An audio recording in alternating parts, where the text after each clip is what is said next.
वचन जो अनुग्रह का है, ये आज के दिन भी सुनाया जाएगा, पिछले संडे भी सुनाया गया था, उससे पिछले संडे भी सुनाया गया था।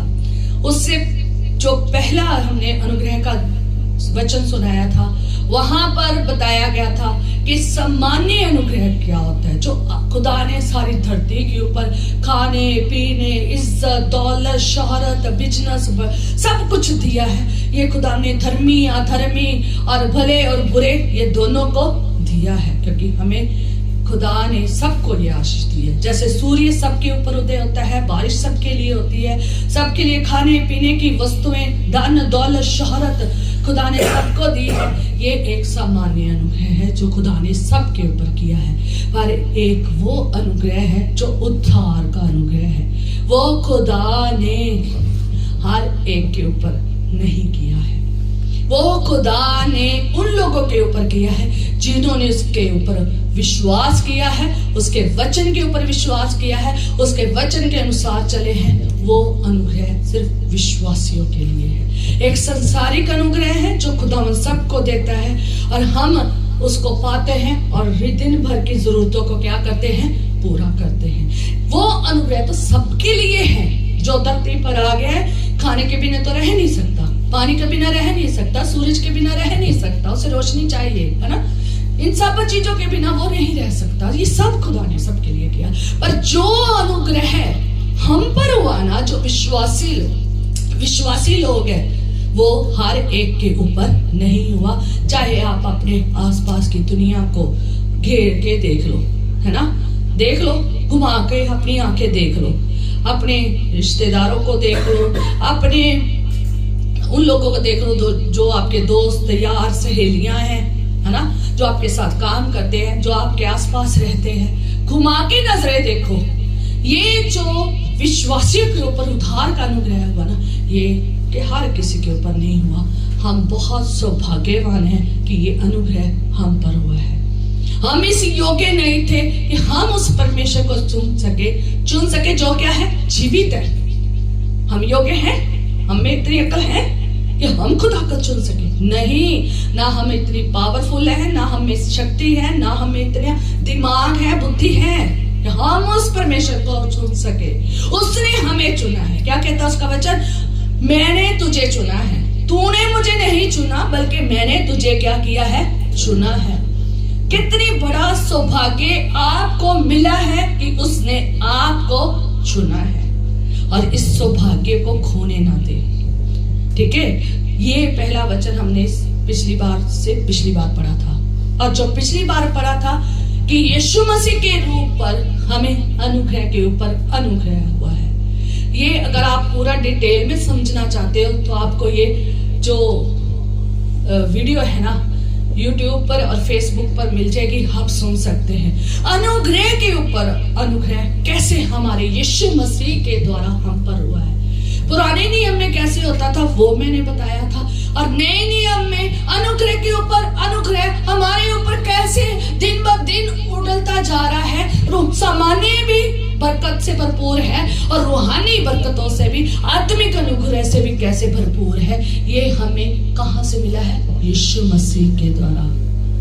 ये अनुग्रह के ऊपर अनुग्रह मिला है हमें, जो कभी खत्म नहीं हो सकता। इतना बेशुमार, इतना भंडार है, जितना निकालोगे उतना और मिलेगा।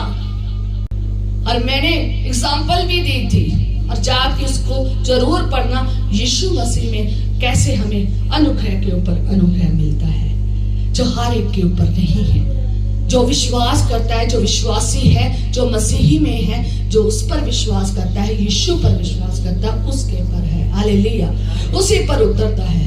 हम सौभाग्यवान हैं, हम पर दोनों तरह का अनुग्रह है। हालेलुया, हम कितने किस्मत वाले हैं, हम कितने क्या हैं, आशीषित लोग हैं, धन्य लोग हैं। अपने आप को धन्य कहें, मैं धन्य हूँ, मैं आशीषित हूँ कि मेरे पर अनुग्रह हुआ है, कि खुदा ने मुझे अरबों की दुनिया में मुझे चुन लिया है ना बात। मैं आपको एक बात बताना चाहती हूँ, फिर मैं कलाम की ओर जाऊंगी। पिछले दिनों में मैं कॉलेज में गई। वहां पर भी मैं काम के लिए गई थी। मेरी फ्रेंड वहां पर मुझे मिली, मैं उनके पास बैठना तो नहीं चाहती थी, मैं किसी और जगह जाना चाहती थी, मैं और लोगों को मिलना चाहती थी। पर लेकिन वहां पर एक और मैडम बैठी थी और जाते ही मैंने उसको देखा, और जब मैं उस अपनी फ्रेंड को मिली तो उसको मैंने देखा, मेरा ध्यान मेरा जैसे खुदा ने उसकी तरफ किया, मैंने उसकी तरफ देखा, पर लेकिन मैंने ध्यान नहीं दिया और मैं उसको मिल के अपनी फ्रेंड को, मैं उसको नहीं मिली क्योंकि मैं उसे जानती नहीं थी। मैं मिली, हेलो हाय किया और मैं बाहर को निकलने लगी। मैं निकली आ गई, पर लेकिन खुदा मुझे वहीं पर ठहरा रहा था कि तू यही कैबिन में बैठ, तू यही कैबिन में बैठ। और मैं जाकर वो अपनी फ्रेंड के पास कैबिन में जुड़ के ही बैठ गई, सारा दिन ही जुड़ के बैठ गई, और जहां जहां गए वहीं पर अपनी फ्रेंड के साथ ही रही। और वो फ्रेंड के साथ भी रही तो वहां पर एक जो लड़की मुझे मिली ना, तो उसके साथ तो मैं सारा समय ही रही।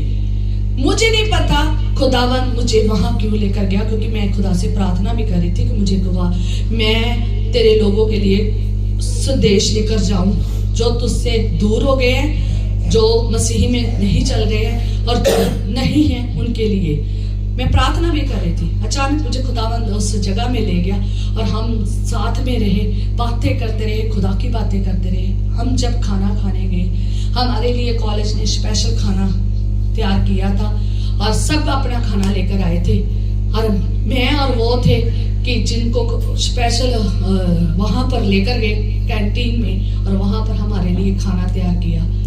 मुझे नहीं पता, हमने दिमागों में भी नहीं सोचा था ये हमारे लिए कैसे था, और वहां पर उसके और मेरे अलावा कोई पर्सन नहीं था, मैं और वो थे। और जब हम खाना खाने बैठे और जैसे हमने जसमानी रोटी खाई, वो साथ में हमने रूहानी रोटी भी खाई। वो मुझे खुदा की बातें मैं उनके साथ करने लगी और मेरे मन में बातें आई कि तू इसके साथ खुदा की बात कर। जब मैं उसके साथ खुदा की बात की तो मैंने उससे पूछा कौन सी जगह पर चर्च लगाते हो। तो जब मैंने उससे बात करनी शुरू की, मुझे पता चला वो मसीह में होकर खुदा से कितनी नाराज है, कितनी दूर है, कितनी अलग होकर रह रही है, खुदा के चरणों में नहीं जा रही है, चर्च छोड़ दिया है, मन करता है जाती है, और कितनी दूर हो गई है। मैं खुदा से कहूँ, मेरी बातें उस औरत के साथ भी चल रही थी, मैडम के साथ भी, और खुदा से भी चल रही थी। खुदावन से कह रही थी, खुदावन हम दोनों को उस पूरे कॉलेज में से अलग करके एक जगह में खाने के लिए बिठाया है, मेज लगाया है, जहां पर हम दोनों बातचीत करें। जब वो मुझसे बात कर रही थी, सिस्टर मेरे पास सब कुछ है, अच्छी जॉब है, अच्छा पैसा, सब कुछ है, किसी चीज की कमी नहीं है, लेकिन मैं खुदा से नाराज हूँ। उसने मेरे डैडी को ऐसे करके मेरे डैडी चले गए, उसने बहुत सारी बातें बताई क्यों नाराज है। मैंने उसे कहा अपने चारों तरफ देख, कहती मैं कहा अपने चारों तरफ देख कि तेरे चारों तरफ जो अनुग्रह तुझ पर हुआ है क्या किसी के ऊपर हुआ है। ये वचन मैंने सुनाया नहीं था, पर लेकिन ये वचन मेरे जीवन में काफी समय से चल रहा था कि तू ये वचन सुना लोगों को, कि लोग अनुग्रह के ऊपर अनुग्रह कैसे पाते हैं, वो अनुग्रह के ऊपर अनुग्रह किसके द्वारा मिलता है और कैसे मिलता है। और ये अनुग्रह का जो मेन टॉपिक था ना, वो आज मैं सुनाने जा रही हूँ कि वो अनुग्रह जो हम पर हुआ है वो कहीं आप खो ना दे, कहीं खो ना दे। वो बहन के पास सब कुछ था, बड़ी ऐश की जिंदगी जी रही थी, गाड़ी चलाकर आई, बड़ा अच्छा था उसका स्टेटस, बहुत बढ़िया था, इज्जत दौलत शोहरत सब कुछ उसके पास थी। पर एक बात से वो परेशान थी कि एक तो वो खुदा से नाराज थी, दूसरा वो अपनी बेटी के लिए, अपने बच्चों के लिए परेशान थी कि ये अच्छे तरीके से चले। पर लेकिन उसे ये नहीं पता था कि अगर मैं अच्छे तरीके से चलूंगी तो मेरा घराना भी बचाया जाएगा। मैं खुदा में होकर अच्छे तरीके में नहीं चल रही हूँ, जो आशीष में क्या कर रही हूँ, खो रही हूँ, तो मेरा परिवार भी क्या हो रहा है, उस आशीष में अंदर नहीं जा रहा है। और जब मैं उससे बात कर रही थी, मैंने कहा अपनी आंखें घुमा। कहती क्या? मैं कहा ये अनुग्रह तो तुझे मिला है, ये सम्मान्य अनुग्रह है, धन दौलत शौहरत घर बच्चे है ना, सबको खुदा ने दिए हैं, बीवी हस्बैंड सबको दिए, बच्चे सबको दे दिए, जमीनें जायदादें आलीशान घर आलीशान बरकतें सबको दिए, चाहे भले को देख लो चाहे बुरे को देख लो। कहती बिल्कुल सही कहा मैम आपने। मैं कहा पर जो अनुग्रह आपके ऊपर हुआ है, क्या आपने वो नोट नहीं किया? कहती कौन सा? मैंने कहा खुदा ने आपको इन लाखों और अरबों की दुनिया में अपने घर के आसपास देख ले, अपनी जॉब में देख ले, अपने रास्तों में देख ले, अपनी कम्युनिटी में देख ले, संसार में देख ले, जो अनुग्रह तुझ पर हुआ है ना, वो किसी और के ऊपर नहीं हुआ। मैं कहा हम जिस कॉलेज में बैठे हैं उस पर कितने लोग बैठे हैं जिनके ऊपर वो उधार का अनुग्रह नहीं हुआ। मैम आपके ऊपर हुआ है, कहीं आप उस अनुग्रह को खो तो नहीं रहे हैं? खुदा ने आपको चुना है, वहां से निगाह लगाई है और आपको चुना है। क्या आप उस अनुग्रह को खो तो नहीं रहे हैं? क्या आप उस अनुग्रह को खो तो नहीं रहे हैं? आप अनुग्रह पाकर भी खो दिया तो इससे तो बदनसीब कोई भी नहीं है ना? उन लोगों के ऊपर तो हुआ ही नहीं अनुग्रह उधार का, पर लेकिन मैंने कहा आपके ऊपर अनुग्रह हुआ है। खुदा ने आपको माँ के पेट में से चुन लिया है, सृष्टि के रचने से पहले चुन लिया है। आप मसीह में आए, आप जीवते परमेश्वर की आराधना कर रहे हैं। आपको शुक्र मनाना चाहिए कि आपके पास दोनों अनुग्रह हैं। मैंने कहा ये तो सारी संसारिक वस्तुएं यहीं पर रह जानी है, ये उद्धार का अनुग्रह ही आगे लेकर जाना है। अगर यही नहीं पाया, वो यीशु ही द्वार है, यीशु ही जीवन है, अनंत काल का परमेश्वर है, वो ही उद्धार करता है। उसी के लहू के द्वारा हमने उद्धार पाया, चंगाई पाई, छुटकारा पाया, आनंद पाया, शांति पाई, बरकत पाई है, अनंत काल का जीवन पाया। अगर तूने उसको ही नहीं जाना तो अनुग्रह पाकर ही क्या कर रही है? खो रही है। तो अनुग्रह पाकर ही खो रही है। और मैंने कहा ये मत करे, मैंने कहा इसकी पहचाने। मैंने उसका नंबर लिया है। हम उस दिन बहुत ज्यादा बिजी थे, पर लेकिन हमारी बातचीत खुदा की उनके साथ हुई और वो बहुत दिल टूटा, उसका दिमाग हिला, उसका दिल टूटा, वो कायल हुई और उसने कहा मैम आप बिल्कुल सही कह रही, मैं अब चर्च जाया करूंगी, मैं प्रार्थना करा करूंगी। मैंने कहा जो प्रॉब्लम तूने सही ना, इससे ज्यादा मैंने सही है, पर लेकिन मैं उस अनुग्रह से बाहर नहीं गई, मैं उस अनुग्रह में रही हूँ। ये संसारिक, ये दुख मुसीबत कलेश आने हैं, पर लेकिन आपने उस अनुग्रह में बने रहना है।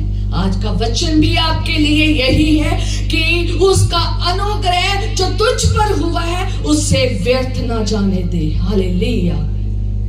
वो अनुग्रह जो हम पर हुआ है, जो खुदा ने हमें माँ के पेट में ही चुन लिया है, जो वो अनुग्रह जो खुदा ने हमें सृष्टि के रचने से पहले हमें चुन लिया है, वो अनुग्रह जो अन्यों पर नहीं हुआ है, वो हम पर अनुग्रह हुआ है। और हम रोज उधार पाते हैं, शिफा पाते, चंगाई पाते, रिहाई पाते, छुटकारा पाते, बरकतों के ऊपर बरकतें पा रहे हैं। उस अनुग्रह में उसको खो ना दे। Hallelujah, hallelujah. आंखें खोलकर हालेलुया। हमारा परमेश्वर, हम पढ़ेंगे 2 कुरिन्थियों 6 बाब और उसकी पहली आयत। परमेश्वर के वचन में लिखा है, हम जो परमेश्वर के सहकर्मी हैं ये भी समझते हैं कि उसका अनुग्रह जो तुम पर हुआ है उसे व्यर्थ ना जाने दे। ये पौलुस रसूल है जिसके ऊपर अनुग्रह हुआ है। जब उसकी आंखें खुली, उसने यीशु को जाना, वो अनुग्रह पाया और वो क्या कह रहा है कि हम जो परमेश्वर के सहकर्मी हैं। सहकर्मी क्या होता है? पहले हम यही सीख लेते हैं। सहकर्मी क्या होता है? साथी, सहयोगी। अगर हम परमेश्वर के सहयोगी है तो हम परमेश्वर के साथ साथ चलेंगे। अगर जो शैतान का सहयोगी है वो शैतान के साथ चलेगा और शैतान की अभिलाषाओं में रहेगा। परमेश्वर के लोग हैं वो परमेश्वर के साथ रहेंगे और परमेश्वर पर विश्वास करेंगे और उसके वचन पर विश्वास करेंगे, उसके चिन्ह चमत्कार करामातों के ऊपर विश्वास करेंगे और उसके साथ रहेंगे। हालेलुया। उसके सहयोगी बनकर रहेंगे, उसके कामों को करेंगे, उसकी गवाही देंगे, उसके आगे प्रार्थना करेंगे, वचन पढ़ेंगे, उसके नाम की मुनादी करेंगे। हालेलुया। क्योंकि वो किसके सहयोगी है? एग्जाम्पल के तौर पर देखती हो, जो सबसे ज्यादा सहयोगी आप देखते हो ना, तो पॉलिटिकल पार्टियां नहीं देखी है ना, जो बीजेपी का है वो किसके साथ होंगे? सारे बीजेपी है खड़े होंगे, है ना। हम बीजेपी के, नारे पे बीजेपी के, है ना। और दूसरा जो कांग्रेस के हैं तो वो कांग्रेस के साथ पूरा ऐसे पूरा लगाया होता उन्होंने टेंट, उसकी सारी झड़ियां सी लगाई होती है ना, हाथ ऐसे बना होता है, पता चल जाता है ये कांग्रेस के सहयोगी है, और सारे कांग्रेसी वही पहुंच जाते हैं ना, है ना, तो वो उसके सहयोगी है। दूसरा तीसरा जो आम आदमी पार्टी के, है ना, जो आम आदमी पार्टी के सहयोगी है, वो आम आदमी का सारा लगा होगा तो वहीं पर वो जाएंगे, और ऐसे करके लोग जहां जिस पार्टी के सहयोगी ना वहीं रहेंगे, है ना। इसी प्रकार ये तो संसार की बातें हैं, और भी जगहों में आप दे सकते हैं, अलग अलग सहयोगी देख सकते हैं। कई घर में भी सहयोगी होते हैं, कोई मम्मी का सहयोगी ज्यादा होता है, कोई पापा का सहयोगी होता है, और कोई ऐसे चालाक होते हैं जो मम्मी को भी खुश करके रखते हैं और पापा को भी खुश करके रखते हैं ना। हालेलुया, है ना। तो ऐसे सहयोगी होते हैं। ये तो संसारिक बातें हैं, और कई सहयोगी ऐसे होते हैं जो सबको खुश करके रखते हैं, है ना, किसी को भी नहीं, है ना। तो ये तो संसारिक सहयोगिता की बात है, हम आत्मिक सहयोगिता की बात करते हैं। परमेश्वर के सहयोगी होते हैं, कहता हम जो परमेश्वर के सहकर्मी है, सहकर्मी में सहयोगी है, हम साथी हैं, हम शैतान के साथी नहीं है, ना हम शैतान के काम करते हैं, ना शैतान और ना संसार के, ना किसी मनुष्य के, ना लहू के, और ना ही किसी भी मांस के नहीं है। मांस और लहू किसमें होता है? डंगरों में, है ना, जानवरों में, पंछियों में, आदमियों में, औरतों में, संसार के प्राणियों में होता है ना। हम मनुष्यों में होता है, हम ना तो मांस से और ना लहू से, बल्कि किसके द्वारा उत्पन्न हुए हैं? प्रभु यीशु मसीह के द्वारा उत्पन्न हुए हैं। उस पर विश्वास कर, हम परमेश्वर के द्वारा उत्पन्न हुए हैं। हम ना तो संसार के किसी भी तरीके से चलते हैं, जैसे संसार जिस दृश्य में चल रहा है हम वैसे नहीं चलते हैं, हम वचन के अनुसार चलते हैं, खुदा के अनुसार चलते हैं। और जैसे लोग शैतान के कब्जों में होकर चल रहे हैं हम वैसा नहीं चलते हैं। जैसे लोग मांस और लहू में होकर चलते हैं हम नहीं चलते। मांस और लहू कौन से लोग? जो जानवर है, पंछी है, उनके जैसे बन रहे हैं। मैंने पिछले दिनों में एक वीडियो देखी, लोग अपनी छवि को जो परमेश्वर ने उन्हें दी है ना वो सच में ढाल रहे हैं। मैं देख रही थी कुछ लोग भेड़े बन गई हैं, उन्होंने अपने आप को भेड़े, एक औरत है उसने अपने आप घोड़े की चाल में चला लिया, जैसे घोड़ा चलता है ना 4 पांव से, ऐसे वो चल रही है और वैसे वो उछल कूद रही है। मैं हैरान रह गई वो दृश्य देखकर, मैं हैरान रह गई। लोग भेड़े बन रही है और वो घास खा रही है, और मैं हैरान रह गई। लोगों ने, एक बंदे ने तो पता नहीं कितने लाख लगाकर कुत्ते का ही रूप धारण कर लिया है। पता नहीं कितने लाखों में उसने उसका छवि अपने में ढाल ली है, उसे वैसा उसने वस्त्र, वैसा उसने वो बना लिया है, सर्जरी कराकर कुत्ता बन गया वो। अलग अलग तरह से लोग, कोई पंछी बन रहा है, कोई जानवर बन रहा है, कोई सांप की तरह बन रहा है, कोई इस तरीके से रेंग रहा है, कोई घोड़ों की तरह चल रहा है, कोई भेड़ बकरियों की तरह बन गया है। अब जब मैं उस वीडियो को देख रही थी मैं हैरान है कि खुदावंद शैतान जो है ना कैसे काम लोग कर रहा है, लोगों की जिंदगियों को तबाह कर रहा है। उसने अलग अलग हथियार फेंके, लोग उसमें खोई जा रहे हैं। जिसको जो चीज पसंद है ना संसारिक, वो ही आगे रख देता है, लोग उसी में ही चलते जाते। जो हम खुदा के सहकर्मी है ना वो उस तरीके से नहीं चलते। वो किस तरीके से चलते हैं? वचन के अनुसार। हालेलुया। हम खुदा का शुक्र करते हैं, हमारी अक्ल खुदा ने वचन के अनुसार बनाई है।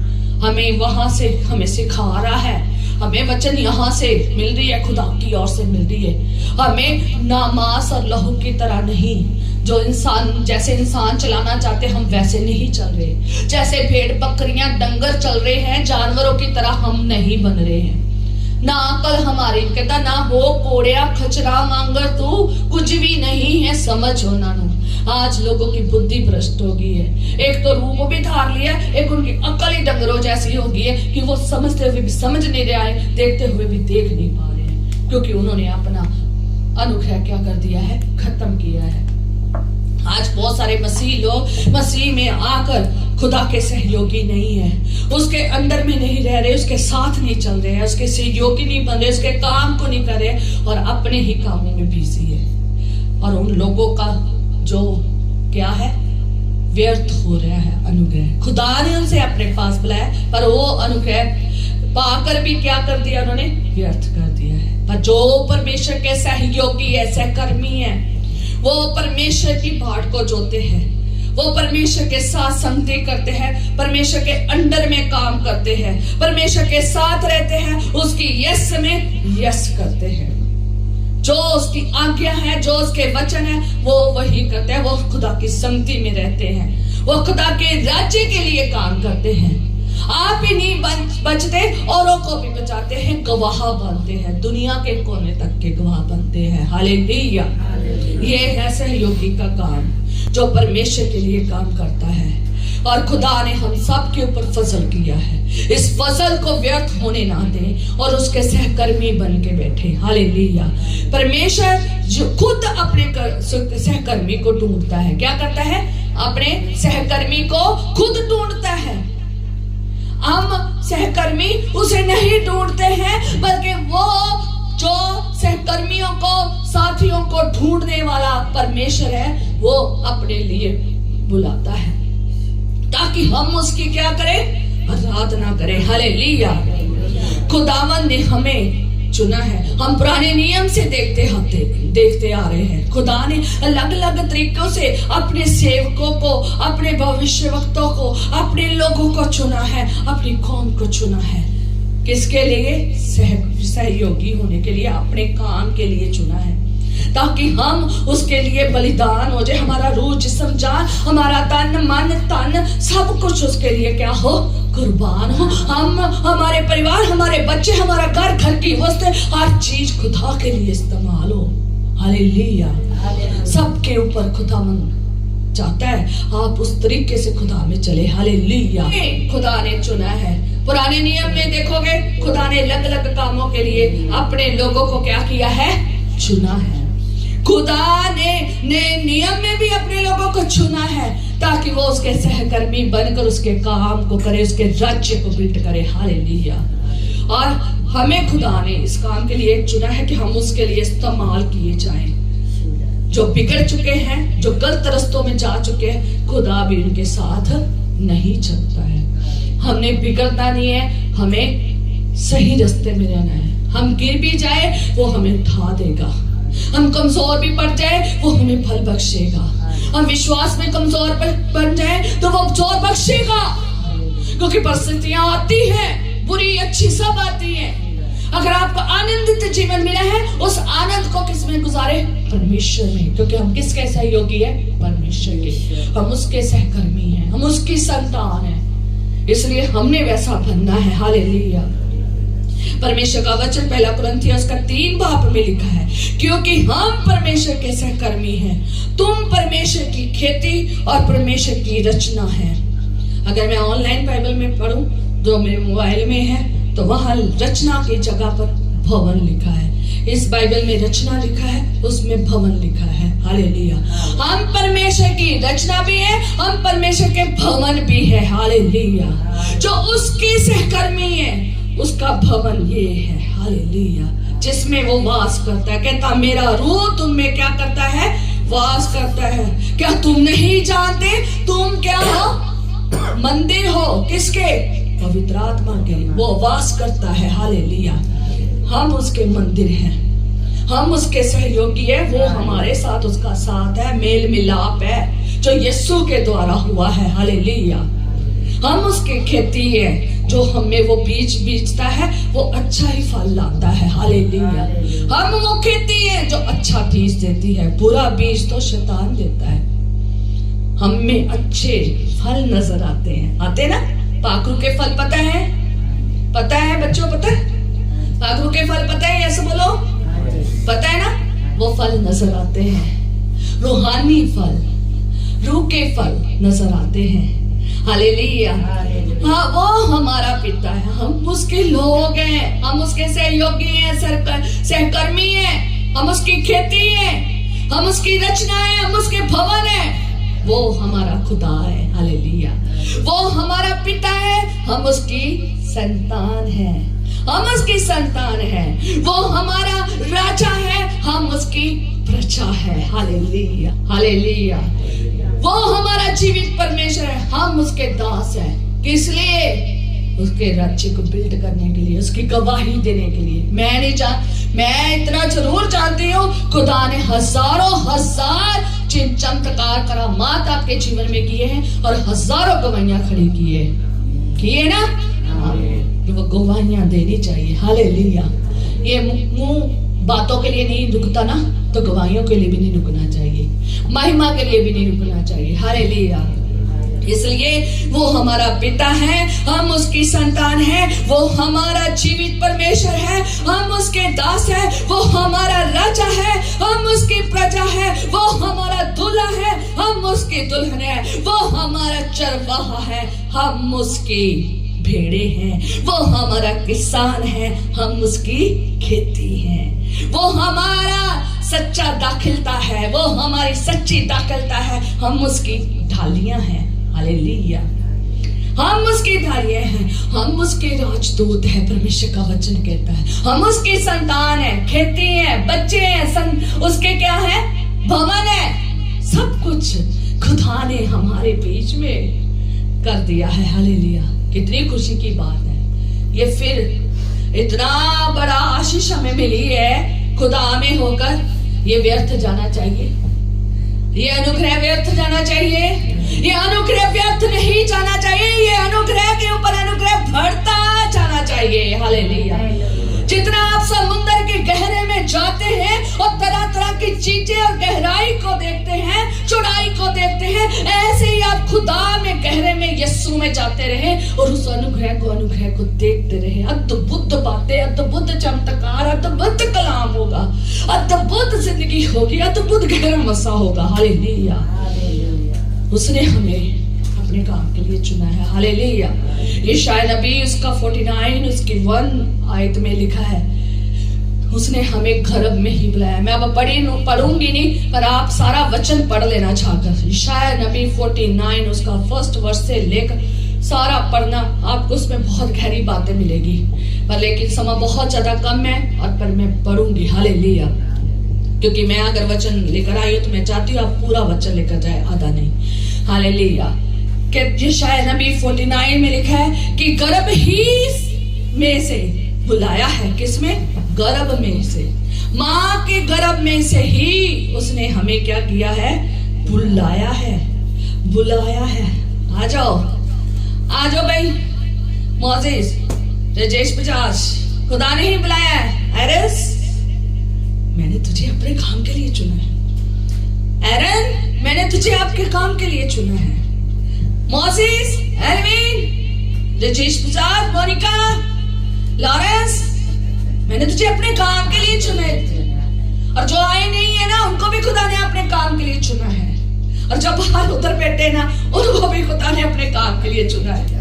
Hallelujah, hallelujah. ओहो, एक तो बहुत छोटा सा रह गया है। हालेलुया। क्या नाम था इसका? ओ फेथ, मैंने तुझे अपने नाम से बुलाया है, अपने काम के लिए बुलाया है। हालेलुया। उसे कितनी खुशी हुई, चाहे उसको समझ नहीं भी आई, छोटा है बच्चा। हालेलुया। खुदावन ने अपने लिए चुना है। कहां से? माँ के पेट से उसने बुला लिया है। तुम मेरे लिए चुने गए हो। माँ के पेट में ही, तब ही उसने मेरा नाम बताया है। हालेलुया। जब आप माँ के पेट में थे तब भी उसने बता दिया था कि तुम्हारा नाम ये होगा। अगर माँ ने गलत भी रख दिया ना, खुदा ने नाम बदलता है। हालेलुया। खुदा कहता नहीं, मैं तेरा नाम ऐसा नहीं रखूंगा, ये नाम होगा। हालेलुया। आपका नाम, आपकी जाति कोई भी क्यों ना हो, आप किसी भी जाति में क्यों ना पैदा हुए हो, संधू में पैदा हुए हो, सोनी में पैदा हुए हो, दास में, बजाज में पैदा हुए हो, ठीक है, सिद्धू में पैदा, गिल में पैदा हुए हो, पर लेकिन आपका नाम परमेश्वर ने क्या किया है, पहले ही बता दिया है।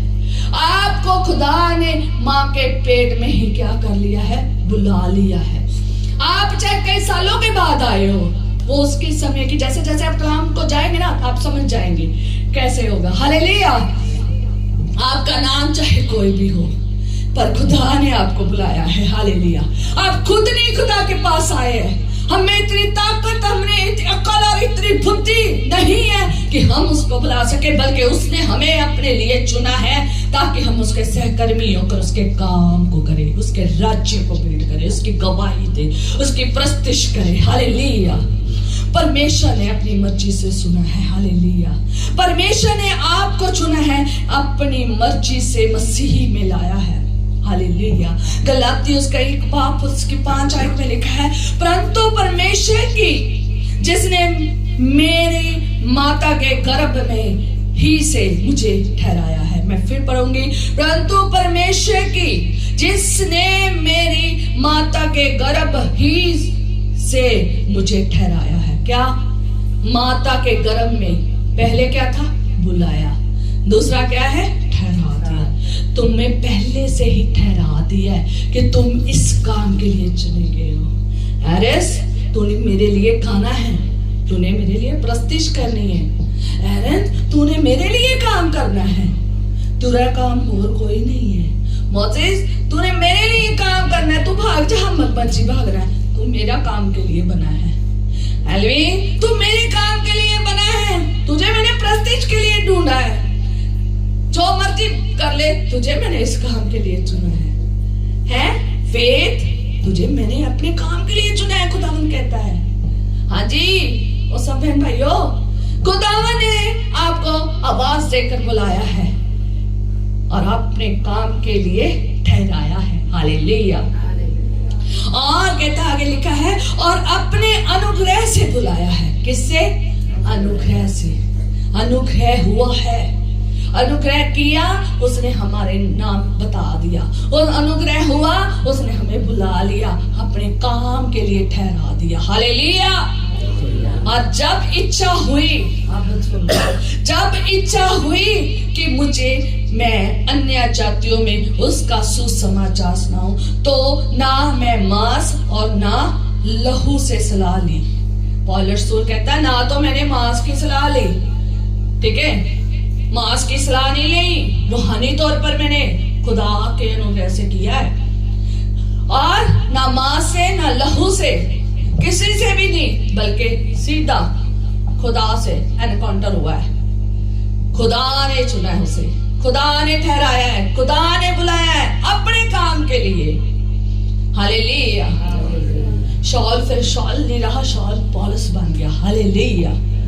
हालेलुया। शॉल को पौलुस बनाना परमेश्वर जानता है। जब उसकी क्या हुई? इच्छा हुई। किसके ऊपर? पौलुस के ऊपर। वो पौलुस जो पहले क्या कर रहा था? मसीह लोगों को मार पीट रहा था, जेलों में बंद कर रहा था, क्या कर रहा था? सता रहा था, परेशान कर रहा था।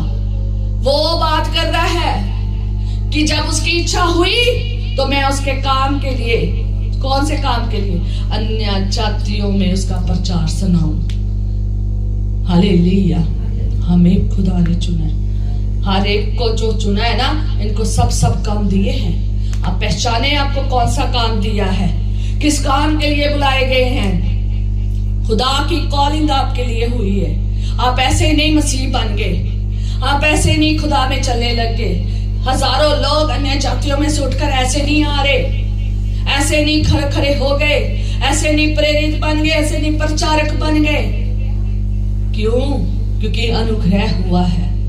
खुदा ने अपनी इच्छा के अनुसार ढूंढा है, माँ के पेट में ही ठहराया है, माँ के पेट में ही चुन लिया है कि वो आपको अन्य जातियों में इस्तेमाल करे। हालेलुया। उसके सुसमाचार के लिए, कईयों को प्रस्तिश के लिए, जो कईयों को गीत सुनाने के लिए, ऐसे समझ आएगा, कईयों को गीत सुनाने के लिए, नए नए गीत, अद्भुत गीत, रूह के भरे गीत, जो परमेश्वर की महिमा के लिए है। हालेलुया।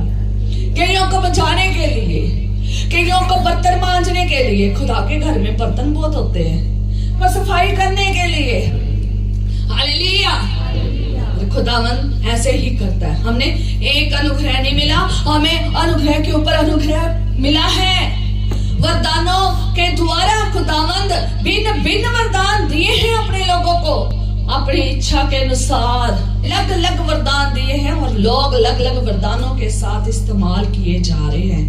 ऐसा अनुग्रह हुआ है।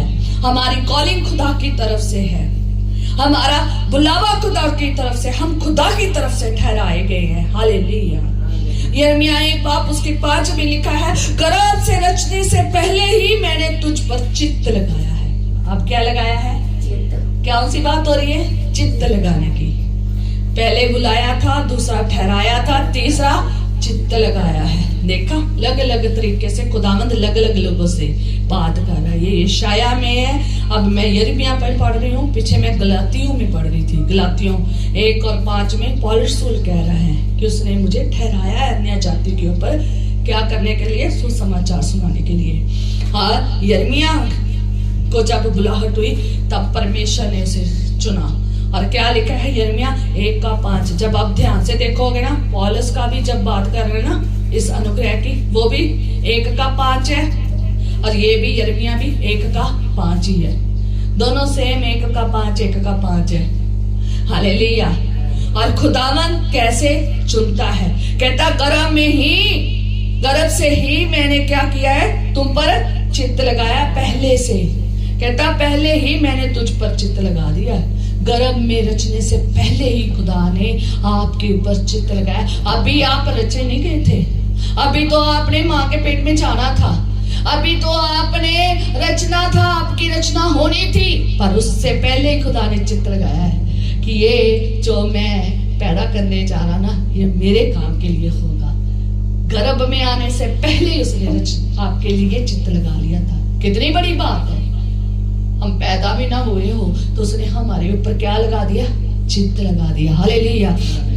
हाँ, उसने हमें रचा है, चित्त लगाया है। अभी हमारी पैदाइश भी नहीं हुई, उस जाकर जरूर पढ़ लेना। मैंने यहाँ पर वचन थोड़ा छोड़ दिया, मैंने बहुत ही छोड़ दिया है, ठीक है। जो बहुत पूरा एक्सप्लेनेशन थी ना वो मैंने छोड़ दिया, अब मैं आपको शॉर्ट में ही बता रही हूँ, ठीक है। और अभिषेक किया, लिखे आगे लिखा है परमेश्वर के वचन में, और उत्पन्न होने से पहले ही मैंने तुझे अभिषेक किया है। क्या किया है? अभिषेक हो गया हुआ है माँ के पेट में पहले ही, ताकि हम उसकी सेवा करें। हालेलुया। और उस अभिषेक को खोना चाहिए, उस अनुग्रह को खोना चाहिए, उसे व्यर्थ करना चाहिए नहीं करना चाहिए, उसके बीच में होकर चलना चाहिए। हालेलुया। जातियों के ऊपर कहता भविष्यवक्ता ठहराया, कहता मैंने तुझे जातियों का भविष्यवक्ता ठहराया है। भविष्यवाणी करने वाला क्या किया है? ठहराया है। अब हमें खुदा ने जिस काम के लिए ठहराया है वो हमें करने चाहिए, कि अपनी ही जिंदगी में मस्त हो जाना चाहिए, संसार की चीजों में, शरीर और शरीर की अभिलाषाओं में, परिवार में मस्त हो जाना चाहिए। ऐसा होना चाहिए नहीं। जो लोग अनुग्रह पाकर इधर उधर मस्त हो गए ना, वो अनुग्रह को खो रहे हैं। हालेलुया। खुदा ने अपने लिए चुना है कि हमारे ऊपर अनुग्रह करके, और हमें अलग करके रखा है, हमें दुनिया से अलग चुना है। सबकी रचना हुई है पर हमें स्पेशल अलग करा है। हम अलग किए गए हैं ताकि हम उसकी क्या करें? खिदमत करें। इसलिए कोई पासपोर्ट ठहराया जा रहा है, कोई भविष्यवक्ता ठहराया जा रहा है, कोई प्रेरित, कोई उपदेशक, कोई सिखाने वाला, कोई अगुवाई करने वाला, ठीक है, कोई गाने वाला, कोई बजाने वाला, कोई सफाई करने वाला, कोई है ना, लग लग तरह से जितनी भी सेवकाइयां आप देख रहे हैं ना, कर रहे हैं, वो खुदा ने ऑलरेडी ठहराइयां हुई हैं। उन सेवकाइयों को करे। हालेलुया। ताकि खुदा का जो खुदा का काम है वो रनिंग हो, वो रुके ना। अगर हम खुदा के वचन में देखते हैं तो कहता वो हमारा क्या है? सर है। यीशु क्या है? हमारा सर है। हम उसकी देह के क्या है? सारे पार्ट है, सारे अंग है। जे अगर एक अंग काम करना बंद कर दे, देखो जाकर जिनकी किडनियां काम करना बंद कर देती, क्या होता है? फिल्ट्रेशन नहीं होती, सब कुछ अंदर ही जमा हो जाता है, बाहर नहीं निकलता, है ना। काम करना बंद करे, हाथ काम बंद कर दे, आंख कहे मैंने नहीं काम करना, मैंने नहीं देखना, तो ये सही होगा? नहीं सही होगा।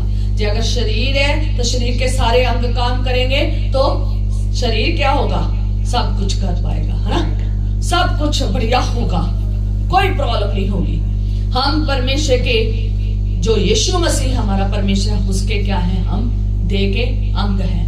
हमें अपने काम रुकने नहीं है, उसको करना है। हालेलुया, हमें करना है। हमें निरंतर प्रार्थना करनी है, निरंतर वचन पढ़ना है, निरंतर रोजा, निरंतर खुदा में चलना है और रोजा भी रखना है, गवाही भी देनी है। और जो उसने हमें भिन्न भिन्न प्रकार के वरदान हमें दिए है ना, जैसे हमें तोड़े दिए, वो तोड़े कईयों को 5 मिले, कईयों को एक को कितने मिले? 5। एक को कितने मिले? 2। एक को कितना मिला? 1। और 5 ने 10 कर दिए और 2 ने 4 कर दिए और 1 ने कुछ भी नहीं किया। हम वैसा ना बने जिसने कुछ भी नहीं किया। और खुदा ने जब आगे हिसाब लेगा ना, तो वो उसी स्वामी की तरह हिसाब लेगा। उसी तरह ही होगा जिसने कुछ नहीं किया, उसने वो अनुग्रह व्यर्थ कर दिया जो उसको तोड़े के रूप में मिला था। हमें उसको तोड़े को व्यर्थ नहीं करना, उसे मल्टीप्लाई करना है। हालेलुया, हमने उस तोड़े को मल्टीप्लाई करना है। हालेलुया, हमारा व्यर्थ नहीं जाना चाहिए अनुग्रह। और मैं 5 मिनट में खत्म करती हूँ ताकि आप जल्दी जाएं। पर वचन जो है ना, मैं उसे जल्दी करना चाहती हूँ, ठीक है? आगे परमेश्वर के वचन में लिखा है 2 आयत में, 2 कुरिन्थियों 6 पाप उसकी 2 आयत में, क्योंकि वह तो कहता है अपनी प्रसन्नता के समय में मैंने तेरी सुन ली। अपनी प्रसन्नता के समय परमेश्वर कहता है, आप जाके और भी जगह पर पढ़ सकते हैं, ठीक है? परमेश्वर यशायाह नबी 49:8 में भी पढ़ सकते हैं, ठीक है? वहां पर भी ये वचन मिल जाएगा और बहुत बढ़िया वचन लिखे मिल जाएगा। और वहां पर बहुत बड़ी बात लिखी है कि मैंने अपने लिए ठहराया है। अगर निकाल सकते हो, मैंने वैसे निकाला ही हुआ है, मैं पढ़ देती हूँ ताकि आप समझ जाए, मैं एक्सप्लेन नहीं करूंगी। कहता है यहोवा यूं कहता है, यशायाह नबी 49 उसकी 8 वर्ष, ठीक है? वहां पर देखेंगे, क्योंकि यो कहता, आप सुन लो, ध्यान से सुनो वचन की ओर। यहोवा यूं कहता है अपनी प्रसन्नता के समय मैंने तेरी सुन ली, उद्धार करने के दिन मैंने तेरी सहायता की है। मैं तेरी रक्षा करके तुझे लोगों के लिए एक वाचा ठहराऊंगा। हालेलुया, उसने हमारे ऊपर क्या किया है? उद्धार किया है। ये उद्धार का दिन है, उसने उद्धार किया है। जब वो प्रसन्न हुआ, उसने प्रसन्नता करके हमारे ऊपर उद्धार किया है। उद्धार करने के दिन मैंने तेरी सहायता की और मैं तेरी रक्षा करके तुझे लोगों के लिए वाचा ठहराऊंगा। ये वाचा ठहरते हम जब खुदा का काम करते हैं। हालेलुया, और कहता वाचा ठहराऊंगा ताकि देश की स्थिर करे और उजड़े हुए स्थानों को उनके अधिकारियों के हाथ में दे दे। और बंदियों से कहें, क्या कहें? कि बंदी गृह से बाहर, बंदी गृह से निकल आओ। और जो अंधियारे में है उनसे कहें अपने आप को दिखलाओ। वे मार्ग के किनारे किनारे पेट भरने चाहेंगे, सब मुंडे टिल्लों पर भी उनकी चराई मिलेगी। वे भूखे और प्यासे ना होंगे, ना लहू और ना घाम उन्हें लगेगा, क्योंकि वह जो उन पर दया करता है वही उनका अगुआ होगा और जल के सोतों के पास उन्हें ले चलेगा। ये प्रभु यीशु मसीह की बात हो रही है। उसके द्वारा हमारा अनुग्रह हुआ है, हमारा मेल खुदा के साथ हुआ है। अंधकार में पड़े हुए लोगों के लिए छुटकारा बना है। श्रापों में, बीमारों में पड़े हुए लोगों में, शैतान के जकड़े हुए लोगों में वो उद्धारकर्ता बन के, मुक्तिदाता बन के आया, छुटकारा बन के आया। हालेलुया, उसी से हमें अधिकार मिला है कि हम ठहराए गए हैं, हम पर अनुग्रह हुआ है, हम ठहराए गए हैं और हमने यीशु मसीह पर विश्वास किया है ताकि हम भी वही करें जो यीशु ने किया है। जो अंधकार में पड़े हैं उनको बाहर निकाल कर लाएं, ठीक है? बेसहारों को, भूखे प्यासों को और जो जगह जगह पाप की कीच में पड़े हैं उन्हें आजाद करें। हालेलुया, आप अच्छे से इनको सब वचनों को पढ़े, खुदावंद के वचन को पूरा ये 49 पढ़ेंगे तो बहुत ही खूबसूरत वचन है। इसलिए परमेश्वर ने हमें अपने काम के लिए भिन्न भिन्न वरदान देकर काम के लिए ठहराया है, उन वरदानों के अनुसार अपने आप को खुदा के लिए इस्तेमाल करे। हालेलुया। हम इस अनुग्रह को वेस्ट ना होने दे। जो दुनिया को ऊपर नहीं हुआ हमारे ऊपर हुआ है। हाँ, उसने प्रसन्न करके हमारी सुन ली है। हम जब खोए हुए थे, अंधकार में थे, हम ऐसी तराइयों में थे, गिरे हुए थे, खुदा ने हमें छुटकारा दिया है। खुदा ने हमारे ऊपर ज्योति की है। वो हम पर प्रसन्न हुआ है और हमारी सुनी है। और उद्धार के दिन मैंने तेरी सहायता की। उद्धार के दिन आज मैं आपको बताना चाहती हूँ, ये उद्धार का दिन है। आज भी उद्धार का दिन चल रहा है। एक समय आना है, ये उद्धार का दिन समाप्त हो जाएगा, अनंत काल का समय शुरू हो जाएगा। अनंत काल की तरफ हम जाना शुरू कर देंगे। हालेलुया। अभी भी हम अनंत काल की तरफ ही चल रहे हैं, पर लेकिन उद्धार का दिन खत्म हो जाएगा। ये उद्धार का दिन खुदा ने यीशु मसीह के ऊपर विश्वास करने के द्वारा ठहराया है। लोग उद्धार पाए जा रहे हैं और जो जो विश्वास कर रहा है वो अनंत काल में प्रवेश हो ही जा रहे हैं।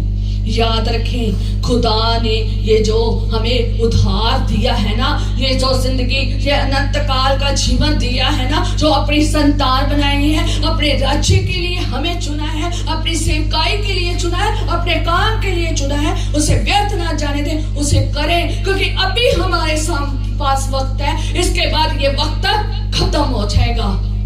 अपना समय फालतू की चीजों के ऊपर वेस्ट ना करें।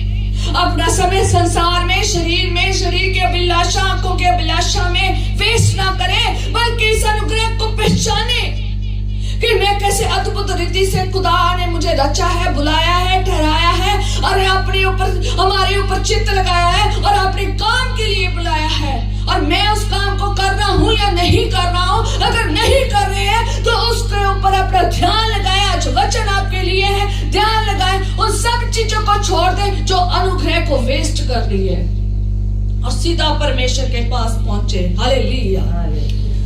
ये हर समय अनुग्रह का समय नहीं है।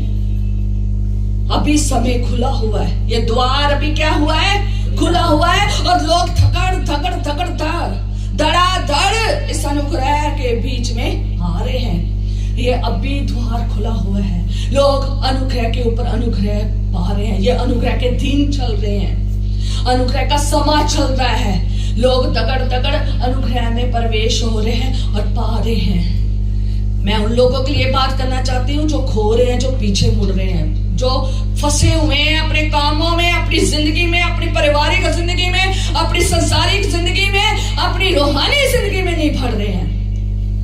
हम सब ने संसारिक जिंदगी में रहकर रूहानी जिंदगी में बढ़ना है। Hallelujah, hallelujah, hallelujah.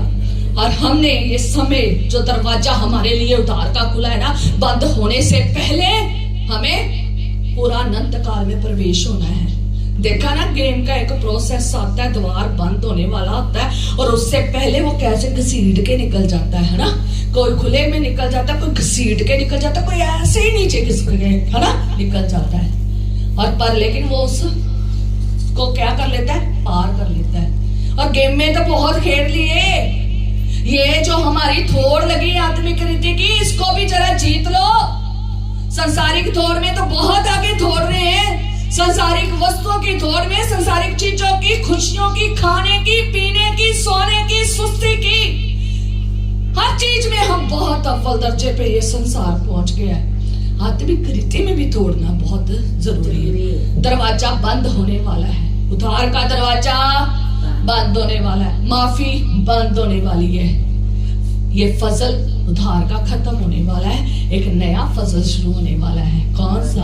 अनंत जीवन में प्रवेश होने का, महिमा का मुकुट पाने का, ओ परमेश्वर को देखने का, उसके राज्य में जाने का, सदा की जिंदगी पाने का। हालेलुया। और जिन्होंने फजल खो दिया है, जो फजल पाया ही नहीं है जिन्होंने, वो सब कहाँ जाएंगे? सदा की मौत में। हमने उसकी तरफ नहीं जाना। मैं तो उसको सोचती भी नहीं हूँ। मेरा तो निशाना ही एक है, निशाना रखोगे तभी पहुंच पाओगे। हालेलुया। हर समय नहीं खुला हुआ, ठीक है। हमें नहीं पता हमने कब परमेश्वर के पास चले जाना है और कब परमेश्वर ने हमारे पास आ जाना है ये हमें नहीं पता। हमें नहीं पता हमारी जिंदगी के कितने दिन बाकी हैं। अगर पता हो ना तो इंसान बड़ा चालाक बन जाए और उस समय से पहले ही अपने आप को बदल ले। नहीं, खुदावंद यीशु नासरी कहता है मैं चोर की मानिंद आऊंगा। हालेलुया, चोर की मानिंद आऊंगा। पहला थेसलोनिकिया में लिखा है उसकी 5:2 में, क्योंकि तुम आप ठीक जानते हो कि जैसे रात को चोर आता है वैसे ही प्रभु का दिन आने वाला है। चोर कभी बताकर नहीं आता मैं तुम्हारे घर में आने वाला हूँ, चौकन्ने हो जो, मैं चोरी करके जाऊंगा और लूट के ले जाऊंगा। उसे पता है जितना चालाक मैं चोर हूं उतना चालाक आगे बैठे हैं वो तैयार हो जाएंगे और मेरे को अंदर घुसने नहीं देंगे, है ना। अगर चोर बता के आना शुरू कर दे फिर तो देखो क्या होता है ना। यीशु मसीह ने कहा, उसकी ही एग्जाम्पल दे के कहा है कि जैसे चोर रात को बिना बताए आके घुस जाता है, चोरी करके चला जाता है, वैसे ही मैं बिना बताए आऊंगा। उस घड़ी को, उस समय को, उस पल को कोई नहीं जानता कब यीशु ने आ जाना है। और जब आएगा तो चोर की मानिंद आएगा और अपने लोगों को उठा ले जाएगा। हालेलुया। जिन्होंने फसल खो दिया है ना वो यही धरती पर रह जाएंगे। आज फसल खोया जा रहा है लोगों का। मैंने अभी आपको बताया भी है कि लोगों का फसल कैसे खो रहे हैं। इसलिए हमने एक फसल को खोना नहीं है। हम नहीं जानते हमारे दिन कितने हैं। कहता याकूब 4:14 में लिखा है कोई नहीं जानता कल क्या होगा। सुन तो लो, तुम्हारा जीवन है ही क्या है। तुम तो मानो धूल के समान जो थोड़ी देर दिखाई देती है फिर लोप हो जाती है। ऐसे है, कोई पता नहीं है। हम ज्यादा खुदा के पास चले जाएं या खुदा हमारे पास आ जाए, हमें नहीं पता। इसलिए यीशु मसीह का आना एक चोर के समान होगा। बड़े चुपचाप जब लोग कुशल में होंगे ना, जब लोग नूह के जमाना की तरह होंगे ना, बड़े घर बना रहे होंगे, पेड़ पौधे लगा रहे होंगे, आनंद की तरह रह रहे होंगे, पढ़ना जाकर यीशु मसीह आ जाएगा जब उनके ख्यालों में भी नहीं होगा कि अब आने वाला है। उन 10 कुंवारियों की तरह आ जाएगा, 5 को ले जाएगा, 5 को छोड़ देगा। ऐसे ही अनुग्रह तो दोनों ने पाया था, एक ने खो दिया, एक कहाँ चलेगी? खुदा के साथ, यीशु के साथ, दूल्हे के साथ चलेगी। आपने दूल्हे के साथ जाना है तो अनुग्रह के लिए तैयार रहें। एक पल, एक घड़ी भी वेस्ट ना करें, उस अनुग्रह में बने रहें। निरंतर प्रार्थना, निरंतर वचन, निरंतर खुदाम की सेवा के लिए तैयार रहें। चाहे सोए हुए कभी 2 बजे उठावे ना, उठ जाओ, दुआ कर लो तो उठ जाना और खुदा के काम के लिए निकल जाना। जाना पड़े ना तो निकल जाना। ऐसी तैयारी बांध के रखनी है, जब वो आए तो बांध के बैठना, चल भी सीधा खुदा के पास। तैयारी होनी चाहिए, दुल्हन तैयार होनी चाहिए। इसको वेस्ट ना करें। और मैं खत्म करती हूँ और एक मोहल्ला पढ़ के, और लिखा है कि जो पौलुस रसूल है ना, ये अपनी बात कुरिन्थियों में बता रहे हैं और उसने कितनी यातनाएं सहन करके, दुख सहन करके, कष्ट सहन करके, मैं पढ़ देती हूँ, आप आगे समझ लेना कि उसने कैसे अपना अनुग्रह में बनाए रखा अपने आप को। कहता देखो अभी वह प्रसन्नता का समय है, देखो अभी वह उद्धार का समय है। हम किसी भी बात में ठोकर का कोई भी अवसर ना देते ताकि हमारी सेवा पर कोई दोष ना लगे, परंतु बात से परमेश्वर के सेवकों के समान अपने सत्य गुणों को प्रकट करते हैं। बड़े धैर्य से, कलेश से, दरिद्रता से, संकटों में, कोड़े खाने में, कैद होने से, हुल्लड़ से, परिश्रम से, जागते रहने से, उपवास करने से, पवित्रता से, ज्ञान से, धीरज से, कृपालुता से, पवित्र आत्मा से, सच्चे प्रेम से, सत्य के वचन से, परमेश्वर की सामर्थ से, धार्मिकता के हथियारों से, और जो दाहिने बाहिने हाथों में है, आदर और निरादर से, दुर्निनाम से और सुनाम से, और पढ़ लेना, मुझे अच्छा से अक्षर पढ़ा नहीं है, दुर्निनाम से और सुनाम से, यद्यपि भरमाने वालों जैसे मालूम होते हैं तो भी सच्चे हैं, अनजानों के सदृश सदृश्य है, तो भी प्रसिद्ध है, मरते हुओं के समान है और देखो जीवित है, मार खानों वालों के सदृश्य है, परंतु प्राण से मारे नहीं जाते, शौक करने वालों के समान है, परंतु सर्वदा आनंद करते हैं, कंगालों के समान है, परंतु बहुतों को धनवान बना देते हैं, ऐसे हैं जैसे हमारे पास कुछ नहीं है पर सब कुछ है। कितनी कठिनाइयां, जेल, कोड़े, है ना, अनादर, आदर, ठीक है, सब कुछ सहा है, पवित्रताई में, ज्ञान में, धीरज में, कृपालता में, पवित्रताई से चले हैं। कितना हुल्लड़ था, कितना परिश्रम था, कितनी बार उसने दुख सहा है, दुख झेल झेल कर भी खुदा में बने रहे हैं। 5 बार उसको 39 कोड़े पड़े पौलुस को, एक दिन और रात वो समुद्र में रहा। और उसका जीवन अगर आप देखोगे ना, हमारा ऐसा जीवन बिल्कुल भी नहीं है, हमें तो ऐसी जिंदगी भी नहीं है, पर लेकिन हम देखते हैं कि लोग अभी भी अनुग्रह से बाहर हैं। पर उसने 5 बार 39 कोड़े खाए, उसने 3 बार बैंत खाए, उसने एक बार उसके ऊपर एक बार पत्थरवाह हुआ और 3 बार जहाज टूटा और एक बार रात दिन समुद्र में बताया। आप 2 कुरिन्थियों का 11 बाब और उसकी 23 आयत पढ़ लेना, और यहाँ 2 कुरिन्थियों में पढ़ लेना, जो मैंने अभी पूरा हवाला पढ़ा है कि उसने कैसे कैसे अनादर आदर सबको सहा, कैसे दुखों को सहा, कैसे कष्टों को सहा, पर लेकिन वो अनुग्रह में बना रहा, कलेशों को सहा, उसने भूख नंगी टंगी सबको सहा, कोड़े खाए, बैंत खाए उसने, पर लेकिन वो अनुग्रह में बना रहा। आज हम खुशी में, आनंद में, सब कुछ है, परिवार है, घर की वस्तु है, सब कुछ है, पर लोग अनुग्रह को खो रहे हैं क्योंकि वो उसमें मस्त हो रहे हैं। याद रखिए, अनुग्रह को वेस्ट ना होने दें। अगर आपका अनुग्रह वेस्ट हो गया तो आप आगे बढ़ नहीं पाओगे, आप चल नहीं पाओगे। अगर ये अनुग्रह उधार का खत्म हो गया और ये सामान निकल गया तो खुदा ने आना है और अपने लोगों को ले जाना है। वो कहता मैं शीघ्र आने वाला हूँ, वो दुल्हन को लेने आने वाला है, हम उसकी दुल्हन है, वो हमारा दूल्हा है। मैंने इसलिए वो सारी चीजें पढ़ी थी कि हम उसकी प्रजा है, वो हमारा परमेश्वर है, हम उसकी संतान है, वो हमारा पिता है। मैंने इसलिए वो लिस्ट को पूरा इसलिए बोला कि आप जाने आपने उसमें कैसे बने रहना है। आप उस संतान के अनुग्रह को ना खोए, उद्धार का अनुग्रह ना खोए, वो मेल को ना खोए। यीशु आने वाला है, अपनी दुल्हन को लेके जाने वाला है। दुल्हन तैयार होनी चाहिए। इस टाइम दुल्हन बनने भी टाइम लगता है। मैं पिछले दिन रात को जब मैं ये कलाम कर रही थी तो खुदा ने मुझे एक चीज सिखाई, दुल्हन को बनने के लिए भी टाइम लगता है, दुल्हन को तैयार होने में भी टाइम लगता है। दुल्हन एक दिन में नहीं बन जाती, बनने के लिए उसे बड़े साल गुजरना पड़ता है और उसे उस तरीके से अपने आप को क्रिएट करना पड़ता है, अपने अंदर वैसा बनना पड़ता है, तब उसे दुल्हन बनाया जाता है। और दुल्हन को तैयार होने के लिए सबसे ज्यादा समय चाहिए, रिश्तेदारों से भी ज्यादा समय दुल्हन को चाहिए। वो सर से लेकर पैर की तली तक श्रृंगार में होती है। आप क्या इस श्रृंगार में हैं? क्या आपका कोई श्रृंगार रह तो नहीं गया?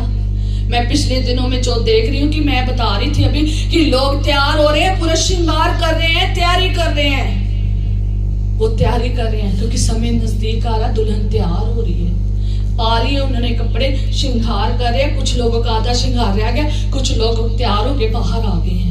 आप कैसे तैयार हुए मैं नहीं जानती। आप दुल्हन बन चुके हैं, तैयार हो चुके हैं। आप सीखे कि आप अनुग्रह में अभी तक उसको वेस्ट करी जा रहे हैं। आए हम प्रार्थना करेंगे।